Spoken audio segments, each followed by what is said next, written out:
In the year 2147, humanity had spread far beyond Earth. The old planet, once vibrant and full of life, was now a distant memory. Centuries ago, environmental disasters had forced humans to leave their home behind. They built colonies on other planets and moons, creating new lives for themselves among the stars. But peace did not follow them into space. Tensions grew between humanity and an alien species known as the Valens. Both sides distrusted each other, and small conflicts eventually turned into a Cold War that stretched across galaxies. On Mars Station Alpha, Lieutenant Ryan Carter sat in front of a wall of monitors, his eyes scanning rows of data streaming in from deep space. It was a quiet night shift, just like any other. Most of the crew was asleep, and the hum of machinery was the only sound breaking the silence. Ryan sipped at his coffee, feeling the familiar pull of boredom mixed with alertness. His job was simple: monitor communications and report anything unusual. So far, there hadn't been much excitement during his time on duty. But tonight was different. A faint blip appeared on one of the screens, a signal coming from somewhere far away. At first, Ryan thought it might be interference or a glitch. Signals from deep space were common, but they usually faded quickly or turned out to be meaningless noise. This one, however, didn't disappear. Instead, it grew stronger, clearer. Ryan leaned forward, his curiosity piqued. He adjusted the frequency and listened carefully. Static crackled through the speakers, followed by broken fragments of speech. It sounded human. Ryan's heart raced. Human transmissions shouldn't exist anymore, at least not from where this signal seemed to originate. The coordinates pointed to Earth, a place abandoned centuries ago. Earth was supposed to be dead, its surface barren and toxic. No one lived there, or so everyone believed. Yet here was a voice, faint but unmistakable, carrying a message across the void of space. "You'll regret," the voice said, pausing as if struggling against interference. "This war." The word sent chills down Ryan's spine. Who could have sent this? And why would anyone still be on Earth after all these years? Questions swirled in his mind as he recorded the transmission and flagged it for immediate review. He knew he couldn't keep something like this to himself. Without hesitation, he contacted Captain Laura Hayes, the station's commanding officer. When she arrived, her expression was calm but serious. She listened to the recording multiple times, her brow furrowing deeper with each replay. "This doesn't make sense," she muttered under her breath. "Earth has been uninhabitable for centuries. There's no way anyone, or anything, could survive there." Ryan nodded, though he wasn't entirely convinced. Something about the tone of the message felt deliberate, almost urgent. Whoever, or whatever, had sent it wanted to be heard. "What do we do now?" he asked cautiously.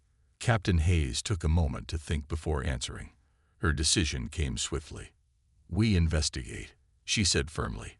"Assemble a team.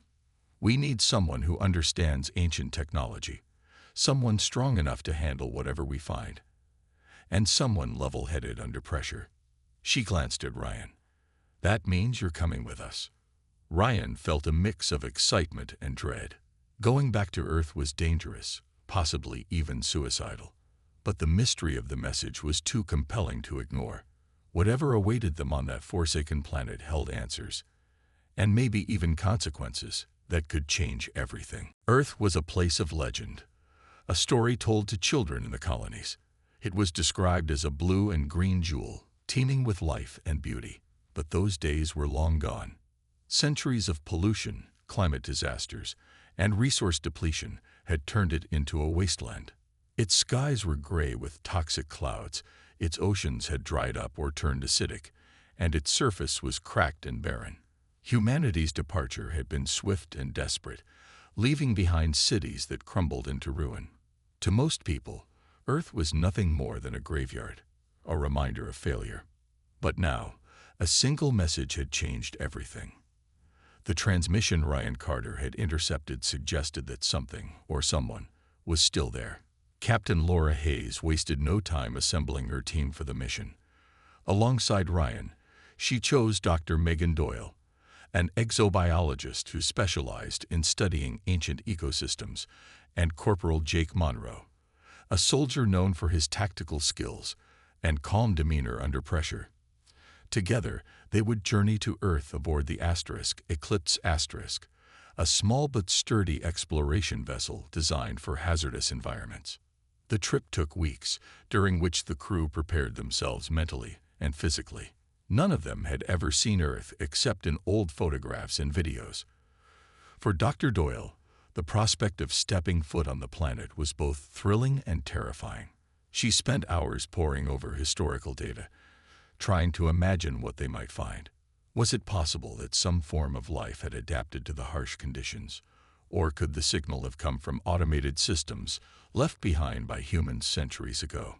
Corporal Monroe, on the other hand, focused on practical concerns. He checked and rechecked their equipment, ensuring they had everything they needed to survive in such a hostile environment. His military training made him skeptical of the mission. If Earth is as bad as they say, he muttered one evening, "We're walking into a death trap." Ryan tried to stay optimistic, though doubts lingered in his mind. He replayed the transmission over and over, searching for clues. The phrase, "You'll regret this war," haunted him. What war were they referring to? The conflict between humans and the Valens hadn't started until decades after Earth was abandoned. Could it be a warning meant for future generations, or was it something else entirely? When the Eclipse Asterisk finally entered Earth's orbit, the sight below stunned everyone. The planet was even worse than they had imagined. Its once blue oceans were now dull brown scars, and vast stretches of land were covered in ash and debris. Yet amidst the desolation, strange structures caught their attention. Towering spires jutted out from the ground, glowing faintly despite the thick haze of the atmosphere. They didn't look like anything built by humans, at least not the humans of the past. Their design was alien, intricate, and eerily beautiful. Captain Hayes studied the readings from the ship's sensors. Energy signatures pulsed from the structures, confirming they were active. "Whatever's down there," she said, "it's not natural." She ordered the team to suit up and prepare for landing. Their destination was a cluster of ruins near one of the largest structures. As they descended in the shuttle, the air grew heavier with anticipation. Touching down on Earth felt surreal. The ground beneath their boots was brittle and cracked, crunching softly with each step. The air outside their suits smelled metallic, almost electric. Everything was silent except for the hum of their equipment and the distant howl of wind whipping through the ruins. Dr. Doyle scanned the area, her eyes wide with wonder. This shouldn't exist," she whispered. "It's impossible." As they approached the nearest structure, they noticed carvings etched into its surface. Symbols and patterns spiraled around the base, blending human-like shapes with alien designs. Ryan ran his gloved hand over the markings, feeling a strange warmth emanating from the stone. "Someone, or something, built this," he said, "and I don't think they wanted us to forget about it." The deeper they ventured into the ruins, the more questions arose. This wasn't just a remnant of Earth's past. It was a message waiting to be uncovered. The team moved cautiously through the ruins, their footsteps echoing softly on the cracked stone floor. The air inside the structure was cooler than outside, and a faint glow seemed to emanate from the walls themselves. Strange symbols covered every surface, glowing dimly in shades of blue and green. Dr. Megan Doyle stopped frequently to examine them, her gloved fingers tracing the intricate patterns. "These aren't just random designs," she said quietly. "They're part of a language, maybe even a map or a guide." Ryan Carter stayed close behind her, his eyes scanning the shadows for any signs of movement. Though nothing seemed alive down here, the silence felt heavy, almost oppressive. Every sound, the creak of their boots, the hum of their suits' life support systems, felt louder than it should have been. Corporal Jake Monroe brought up the rear, his weapon ready, though he doubted bullets would do much good against whatever might be lurking in this alien place. As they ventured deeper, the structure opened into a large chamber. In the center stood what looked like an ancient machine, its surface covered in dust and grime. It was taller than a person, with panels that flickered weakly as if struggling to stay active. Thick cables snaked out from its base, disappearing into the walls and floor. Captain Laura Hayes stepped forward, her voice steady but cautious. "This isn't human technology," she said. "At least, not entirely."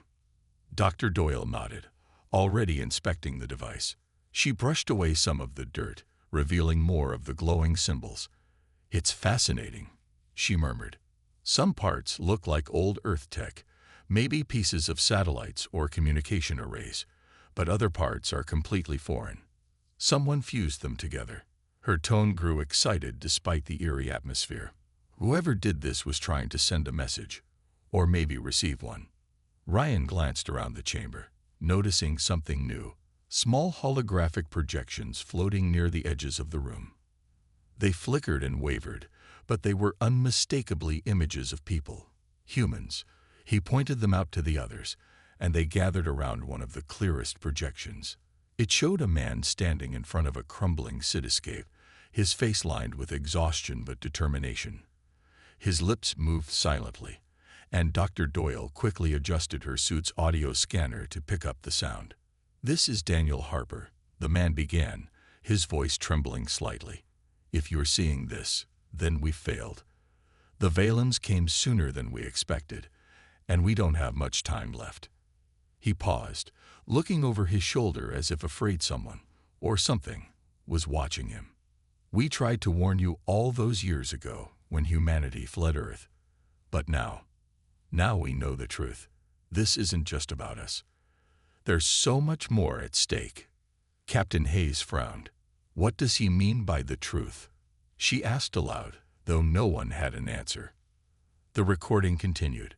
Harper explained how a group of humans had chosen to stay behind, unwilling to abandon their home. At first, they struggled to survive in the toxic environment.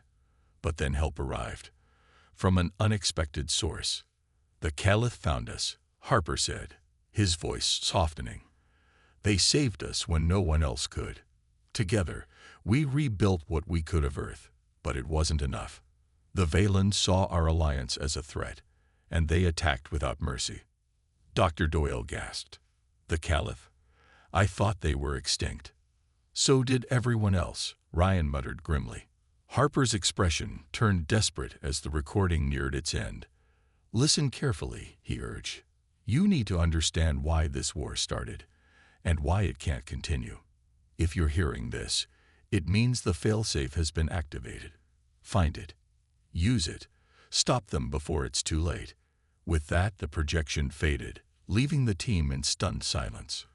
Corporal Monroe broke the quiet first. "Failsafe? What failsafe?" No one answered. They were too busy processing what they'd just learned. Humanity hadn't abandoned Earth alone. It had been betrayed by allies who feared its potential. And now, centuries later, the remnants of that betrayal were calling out for help. "We keep moving," Captain Hayes said firmly. "Whatever this failsafe is, we need to find it. For Earth, and for everyone still fighting this war." The team pressed on, their steps heavier now with the weight of what they had learned. The chamber with the hologram gave them answers, but it also raised more questions. Who were the Caliph? Why had no one heard of them before? And most importantly, what was this failsafe Harper had mentioned? Every step deeper into the ruins felt like walking further into a mystery that could change everything or cost them their lives. Dr. Megan Doyle led the way, her eyes scanning the walls and floor for clues. She noticed faint lines etched into the stone, almost invisible unless you were looking closely. "These look like pathways," she said, pointing to the grooves. "Maybe they're guiding us somewhere." Ryan Carter knelt beside her, brushing away some of the dust. Sure enough, the lines formed a pattern, leading toward another section of the structure. Captain Laura Hayes nodded. "Let's follow them," she said, "but stay alert. We don't know what we're dealing with here." As they moved along the path, the air grew colder, and the glow from the walls dimmed slightly. The silence deepened, broken only by the sound of their boots crunching against the uneven ground. Corporal Jake Monroe kept glancing over his shoulder, his weapon at the ready. He couldn't shake the feeling that they were being watched, though he saw nothing but shadows. After several minutes, the path opened into another large room. This one was different from the last. In the center stood a massive pedestal, its surface covered in glowing symbols that pulsed rhythmically, like a heartbeat. Around the pedestal were scattered objects, pieces of old technology, fragments of human tools, and strange artifacts that looked alien in origin. Dr. Doyle approached cautiously, her breath fogging up the visor of her suit. "This is incredible," she whispered, picking up a small device. It hummed softly in her hand, its surface warm to the touch. "These aren't just random pieces. They've been fused together, like the machine we saw earlier. Someone went to great lengths to combine human and alien tech." Ryan joined her, examining another artifact. "Do you think the Caliph did this?" he asked. "It has to be," Dr. Doyle replied. "Harper said they helped humanity survive after everyone else left. Maybe this was part of their plan, to leave something behind, just in case." Captain Hayes stepped closer to the pedestal, studying the symbols carefully. "If this is the failsafe Harper mentioned, how do we activate it?" she asked. "And what exactly does it do?" Before anyone could answer, the room suddenly came alive. The symbols on the pedestal began to glow brighter, and a low hum filled the air. Startled, the team backed away, unsure if they had triggered something dangerous. Then, without warning, a holographic figure appeared above the pedestal. It was Daniel Harper again, but this time his expression was calm, almost serene. "You found the failsafe," he said, his voice clear and steady.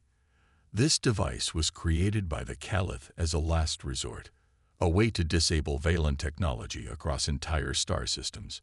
But it requires a human presence to activate.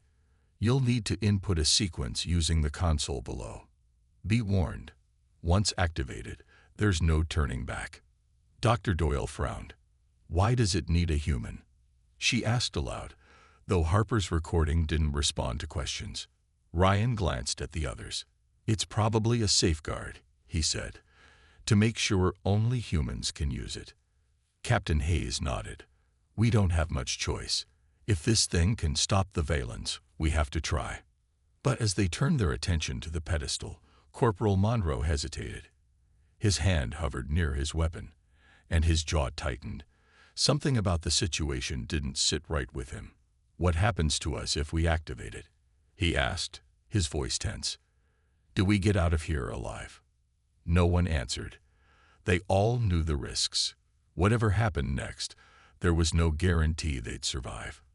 But they also knew they couldn't turn back now. The team gathered around the pedestal, their eyes fixed on the glowing symbols. The air felt heavier now, as if the room itself was holding its breath. Captain Laura Hayes took a step forward, her voice calm but firm. "We need to figure out how this works," she said. "Dr. Doyle, can you make sense of these symbols?" Dr. Megan Doyle nodded, already crouching beside the pedestal. She ran her gloved fingers over the surface, studying the patterns carefully. "It's some kind of interface," she said. "The symbols seem to correspond to commands, maybe directions or instructions." She pointed to a cluster of glowing marks. "This section looks like it controls activation, but there's more to it. It's not just about pressing buttons. We might need to input a specific sequence."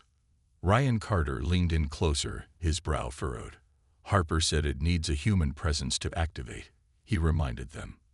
"Do you think that means we have to physically interact with it, or is it something else?" "It could be either," Dr. Doyle replied. "But if I had to guess, we'll need to solve some kind of puzzle. These symbols aren't random. They're part of a system. If we get it wrong..." She trailed off, glancing at the others. No one needed her to finish the sentence. They all understood the stakes. Corporal Jake Monroe shifted uneasily, his hand resting on his weapon. "What happens if we mess up?" he asked. "Does it explode? Shut down. Call the Valens straight to us." "We won't know until we try," Captain Hayes said firmly. "But standing here isn't going to help anyone. Let's focus on what we can do. Dr. Doyle took a deep breath and began working. She traced the symbols with her fingers, muttering softly to herself as she tried to decipher their meaning. Ryan stayed close, offering suggestions when he noticed patterns she might have missed. Meanwhile, Captain Hayes kept watch, her sharp eyes scanning the room for any signs of danger. Corporal Monroe remained near the entrance, his grip tight on his weapon. After several tense minutes, Dr. Doyle let out a small gasp. "I think I've got it," she said. "These symbols repeat in cycles, like a code. If we follow the pattern, we can unlock the next step." "Are you sure?" Ryan asked, his voice cautious. "I'm as sure as I can be," she replied. "But we'll only know if it works when we try." With everyone's eyes on her, Dr. Doyle reached out and touched the first symbol. The pedestal hummed louder, and the glow spread across the surface. "Encourage," she continued, following the sequence she had identified.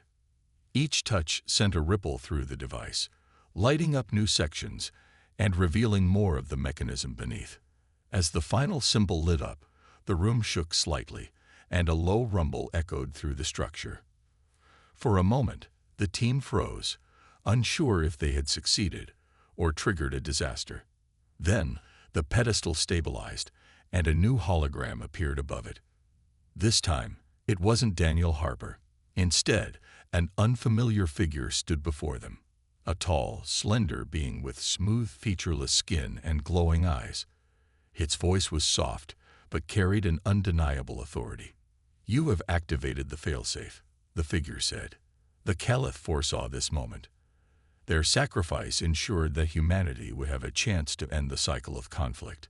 When activated, this device will emit a pulse capable of disabling Valen technology across nearby systems. However, it comes at a cost. Once initiated, the process cannot be undone, and those who remain within range will perish." The team exchanged uneasy glances. They had known the risks, but hearing them confirmed made the weight of their decision even heavier. Captain Hayes stepped forward, her voice steady despite the gravity of the situation. "How long do we have before the pulse activates?" she asked.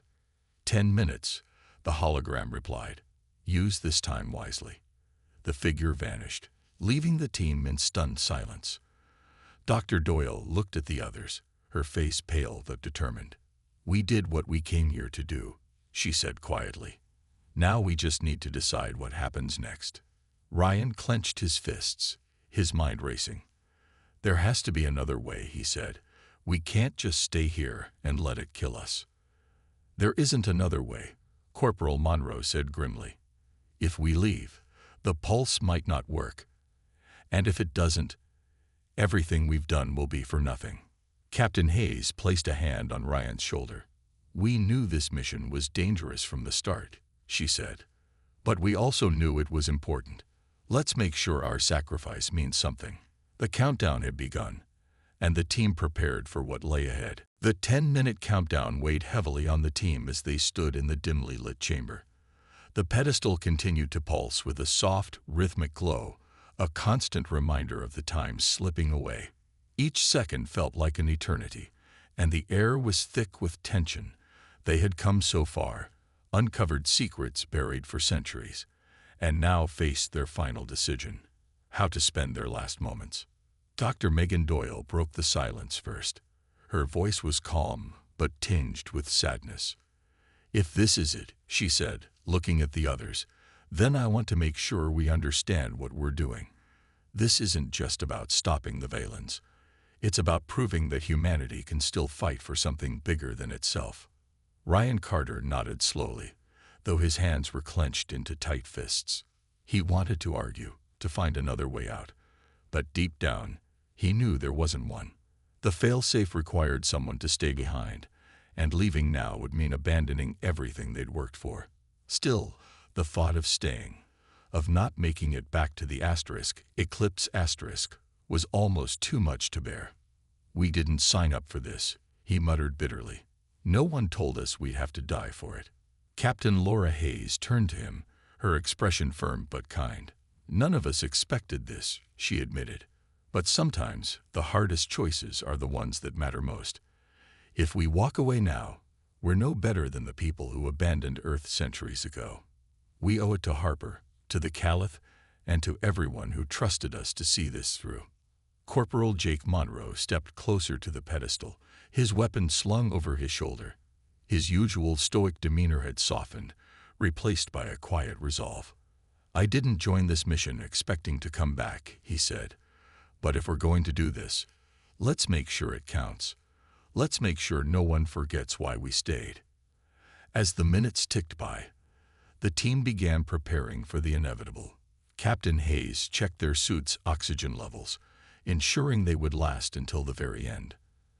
Dr. Doyle recorded a final message using her suit's communicator, summarizing everything they had discovered. She spoke clearly, her voice steady despite the tears welling in her eyes.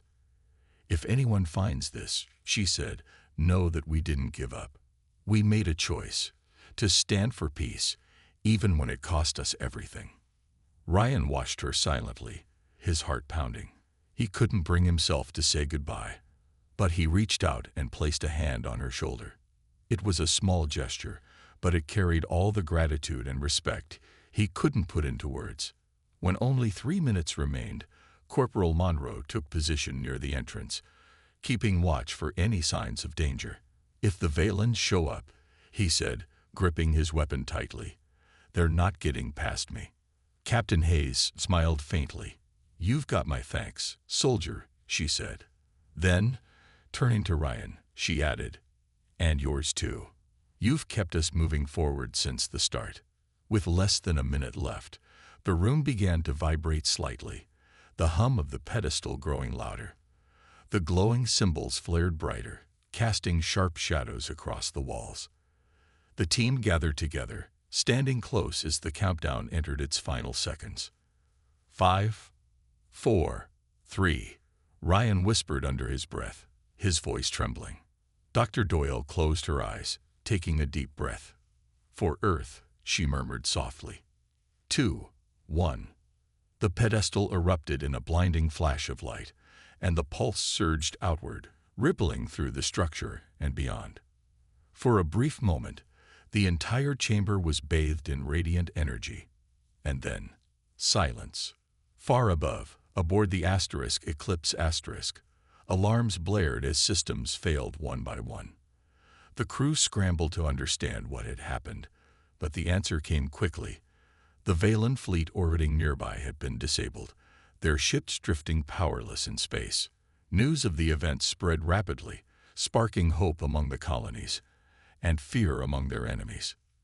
Back on Earth, the ruins fell silent once more. The team's sacrifice had not been in vain. As the failsafe activated, chaos erupted in the chamber. The pulse of energy surged outward, shaking the structure violently. Dust and debris rained down from the ceiling, and the glowing symbols on the pedestal flickered wildly before dimming completely. The team braced themselves against the tremors, their suits protecting them from the worst of the falling rubble. But even as the shaking subsided, the air grew heavier, charged with an unnatural energy that made it hard to breathe. Amidst the confusion, Corporal Jake Monroe's true intentions came to light. He had been quiet during the final moments, his face hidden behind his visor. Now he stepped forward abruptly, his weapon drawn, not aimed at any external threat, but at his own teammates. "This isn't over yet," he said, his voice cold and resolute. Captain Laura Hayes stared at him, her expression a mix of shock and anger. "What are you doing, Monroe?" she demanded. "We don't have time for this." Monroe ignored her question, his focus sharp and unwavering. "You think I'm going to let you blow this chance?" he snapped. "The failsafe is just the beginning. With this kind of power, we could do more than stop the Valens. We could control them. And everyone else." Ryan Carter stepped forward instinctively, but Monroe swung his weapon toward him, stopping him in his tracks. "Stay back," Monroe warned. "I didn't come all this way just to watch us throw away our advantage." Dr. Megan Doyle spoke up, her voice trembling but defiant. "That's not what this mission was about," she said. We're here to end the war, not start another one. Monroe shook his head, his tone bitter. You're naive if you think peace will last. The colonies need strength, not empty promises. This technology, this power is exactly what we need to make sure humanity never gets pushed around again. Captain Hayes took a cautious step closer, her hands raised slightly in a gesture of calm. Monroe, listen to yourself, she urged. You're talking about using the same tactics that got us into this mess. Is that really what you want? For a moment, Monroe hesitated, his grip on the weapon tightening. Then, without warning, he triggered an alarm system embedded in the pedestal, a failsafe within the failsafe. A loud, piercing siren filled the chamber, accompanied by flashing red lights. Now the Valens know we're here, he said grimly. They'll be on us in minutes. Decide quickly. Help me secure this place, or stay here and die. Before anyone could respond, Captain Hayes lunged at Monroe, tackling him to the ground.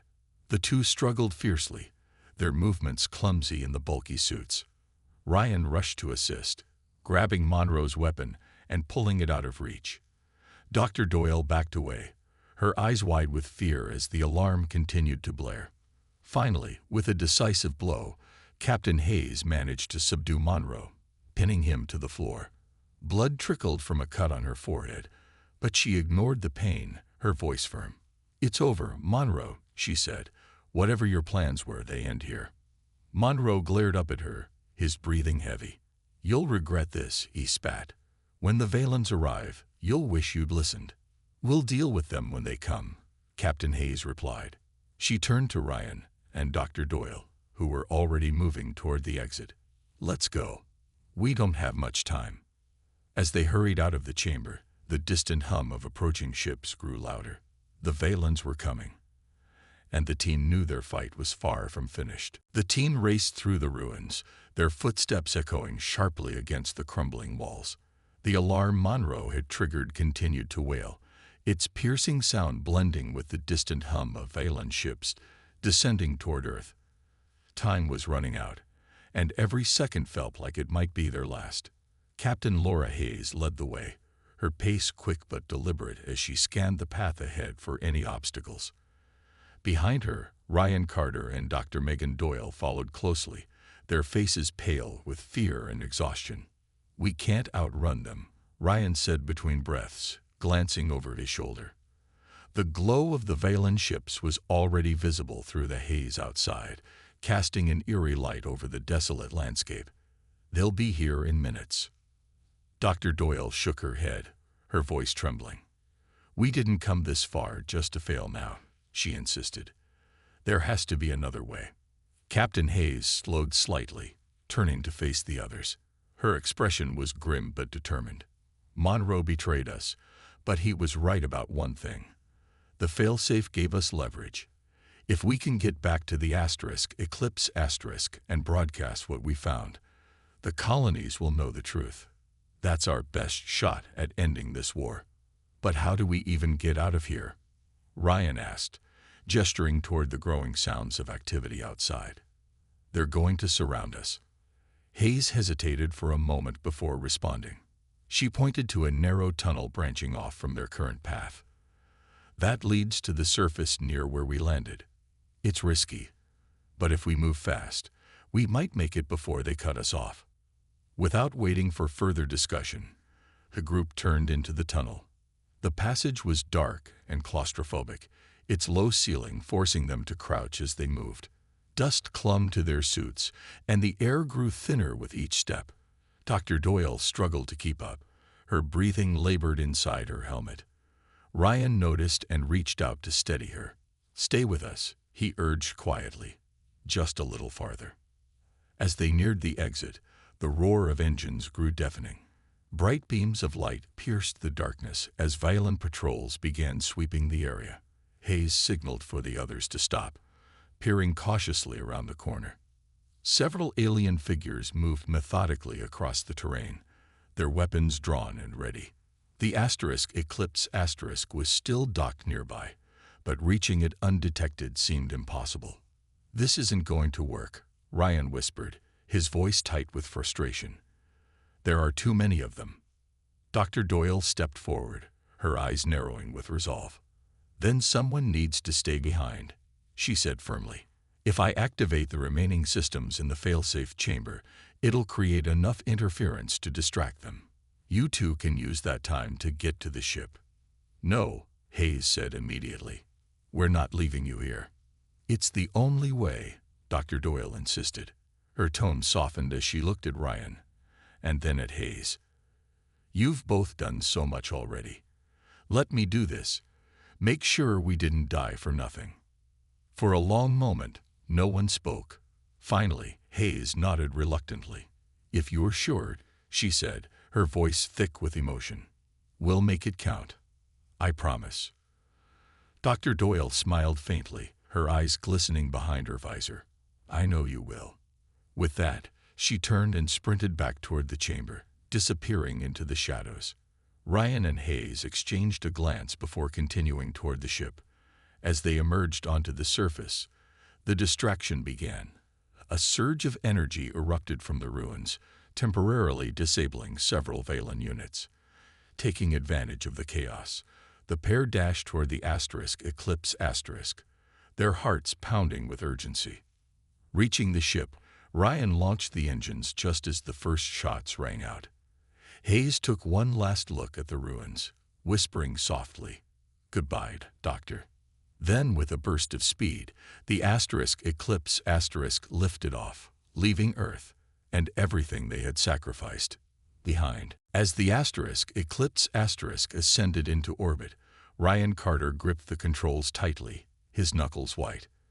The ship shuddered slightly under the strain of escaping Earth's gravity, but he didn't dare slow down. Behind them, the Valen forces were regrouping, their ships breaking through the interference caused by Dr. Megan Doyle's final act. Bright beams of energy streaked past the cockpit, narrowly missing the hull. Each near hit sent a jolt of fear through Ryan, but he forced himself to focus. They weren't safe yet. Captain Laura Hayes sat beside him, her face pale but resolute. She monitored the sensors, keeping an eye on the pursuing ships. "They're gaining on us," she said grimly. "We need to jump to faster speeds before they catch up." Ryan nodded, adjusting the thrusters. The Eclipse * surged forward, its engines roaring as they pushed the ship to its limits. The view outside shifted from the gray haze of Earth's atmosphere to the vast expanse of space, dotted with stars and distant planets. For a brief moment, Ryan allowed himself to feel a flicker of hope. They were almost out of range. But the Valens weren't giving up. Their sleek, angular ships moved with precision, firing relentlessly at the fleeing vessel. One shot struck the rear stabilizer, causing the Eclipse * to lurch violently. Alarms blared inside the cockpit, and warning lights flashed across the dashboard. "Shields are down to 30%, Captain Hayes shouted over the noise. "If we don't lose them soon, we're not going to make it." Ryan clenched his jaw, scanning the navigation display for options. A nearby asteroid field caught his attention. It was risky.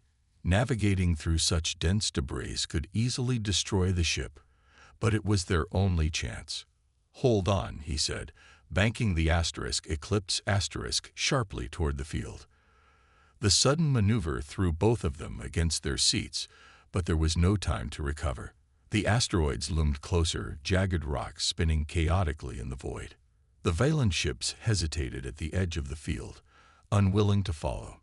Instead, they fired a barrage of missiles, hoping to take out the Eclipse * before it disappeared into the chaos. Ryan's hands moved quickly, weaving the ship between the massive rocks. Each close call sent a wave of adrenaline coursing through him, but he couldn't afford to panic. One wrong move, and they'd be crushed. Behind them, explosions lit up the darkness as some of the missiles collided with the asteroids. Debris scattered in all directions, forcing Ryan to adjust course constantly. Captain Hayes helped where she could, calling out potential hazards and monitoring the ship's systems. 20 seconds until we're clear," she announced, her voice strained but steady. Finally, After what felt like an eternity, the Eclipse emerged on the other side of the field.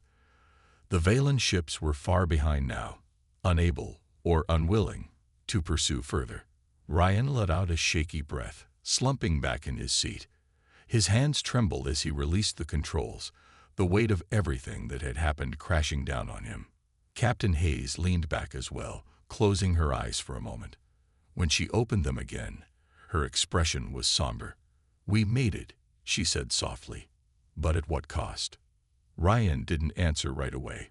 He stared out at the endless blackness of space, thinking about Dr. Doyle and Corporal Monroe, and even Daniel Harper, whose message had set this entire chain of events in motion.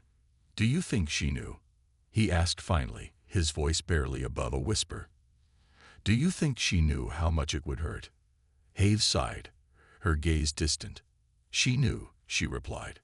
"But she also knew it was worth it. What she did back there, it gave us a fighting chance. Now it's up to us to honor that sacrifice." Silence fell between them as the Eclipse continued its journey back to Mars Station Alpha.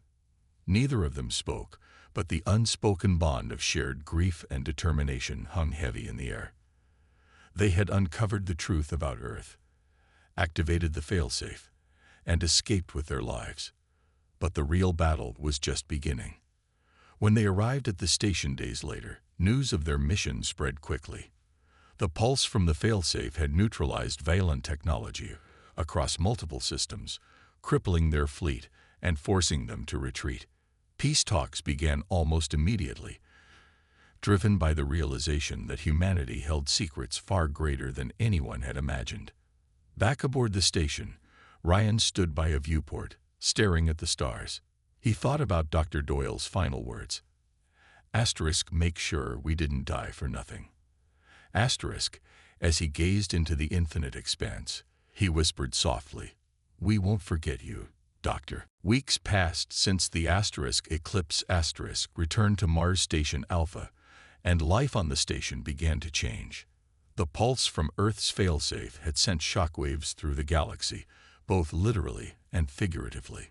Valen forces, once a looming threat, were now scrambling to recover from the loss of their advanced technology. For the first time in decades, humanity held the upper hand. Peace talks between the colonies and the Valens started cautiously, with both sides wary but willing to negotiate. The discovery of Earth's secrets, and the sacrifices made there, had shifted the balance of power. Ryan Carter found himself struggling to adjust. Though he was hailed as a hero by many, the weight of what had happened still pressed heavily on him. He spent most of his days alone, either staring out at the stars or poring over the data they had collected during their mission. Every fragment of information about the Caliph and their alliance with humanity felt like a piece of a puzzle he couldn't quite solve. More than anything, he wished Dr. Megan Doyle were there to help him make sense of it all. Captain Laura Hayes noticed Ryan's quiet demeanor and often checked in on him. She understood better than anyone how hard it was to move forward after such a loss. During one of their conversations, she placed a hand on his shoulder. "You're not alone in this," she said gently. "We all carry pieces of what happened, but we have a responsibility now to honor those who didn't come back." Ryan nodded, though his eyes remained distant. "I keep thinking about what Dr. Doyle said," he admitted, "about making sure it wasn't for nothing. But sometimes I wonder if we've done enough." Hayes smiled faintly. "It's not something you can measure right away. What we did changed everything. For humanity, for the Valens, maybe even for other species out there. That kind of impact takes time to see clearly." As the peace talks progressed, fragments of Earth's story began to spread beyond Mars Station Alpha. News outlets across the colonies picked up the tale of the forgotten planet and its hidden legacy.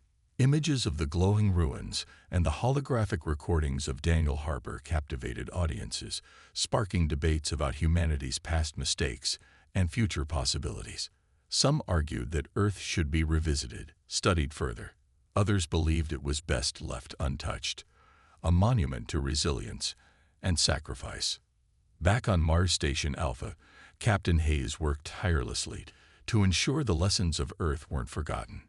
She gave speeches, shared recordings, and pushed for reforms within the colonial government. Her efforts inspired many, including younger generations eager to learn from history rather than repeat it. Even Corporal Jake Monroe's betrayal became a cautionary tale, a reminder of the dangers of greed and misplaced ambition. One evening, Ryan stood by a viewport, watching as a supply ship docked with the station. The sight reminded him of how fragile yet enduring humanity could be. Despite centuries of conflict and hardship, people kept finding ways to survive, adapt, and hope. As he reflected on this, he pulled out a small device he'd salvaged from the ruins, a fragment of alien technology fused with human ingenuity. It glowed faintly in his palm, a symbol of cooperation and sacrifice. "You okay?" a voice asked behind him. Turning, he saw Captain Hayes approaching, her expression soft but curious. "I think so," Ryan replied after a moment. "Just remembering." Hayes nodded, joining him by the window. Together, they gazed out at the stars, each lost in their own thoughts. After a while, Ryan spoke again, his voice steadier this time. "Do you think Earth will ever recover? Be livable again?" "It might take centuries," Hayes answered honestly. "But miracles happen when people work together. Look at what the Caliph and those humans achieved. If they could do that, then maybe someday Earth will heal too." Ryan smiled faintly, feeling a flicker of hope ignite within him. Earth's story wasn't over. It was just beginning anew, carried forward by those who refused to forget. And as long as they remembered, the sacrifices of Dr. Doyle, Daniel Harper, and countless others would never truly fade.